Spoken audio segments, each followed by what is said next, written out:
दिवस 23 मार्च, जिस दिन भगत सिंह, राजगुरु और सुखदेव को भारत के इन 3 जवानों को फांसी दी गई थी, उसी पर उन्हीं महावीरों पर आधारित कुछ 4 लाइनें लिखने का मैंने प्रयास किया है। आशा करता हूँ आपको पसंद आएगा। सत सत बार करूँ बंधन, सत सत बारी शीश झुकाता हूँ।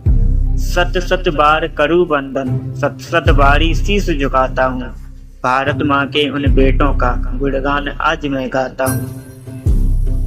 भारत माँ के उन बेटों का गुणगान आज मैं गाता हूँ। जब आती है याद उन वीरों की, मैं नैनन नीर बहाता हूँ। जब आती है याद उन वीरों की, मैं नैनन नीर बहाता हूँ। जो हंसकर झूले थे फांसी पर, मैं उनकी याद दिलाता हूँ। जो हंसकर झूले थे फांसी पर, मैं उनकी याद दिलाता हूँ। कई भारत के पूत कुर्बान हुए तब मिली हमें आजादी। कई भारत के पूत कुर्बान हुए तब मिली हमें आजादी है।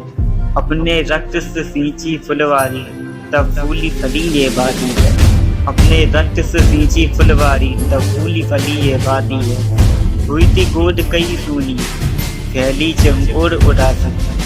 हुई थी गोद कई सूनी, फैली चमोर उदासी थी।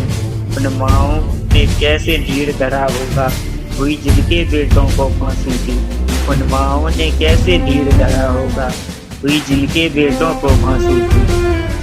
हंसकर झूले थे फांसी पर, था दिल में कोई शोक नहीं। हंसकर झूले थे फांसी पर, था दिल में कोई शोक नहीं। थी बाह पसारे मौत खड़ी, था आंखों में खौफ नहीं। थी बाह पसारे मौत खड़ी, था आंखों में खौफ नहीं। हंसते हंसते झूले थे फांसी पर, वो गोद मात की लेटे थे। हंसते हंसते झूले थे फांसी पर, वो गोद मात की लेटे थे। उन वीरों को भी याद करो, वो भी किसी माँ के बेटे थे। उन वीरों को भी याद करो, वो भी किसी माँ के बेटे थे।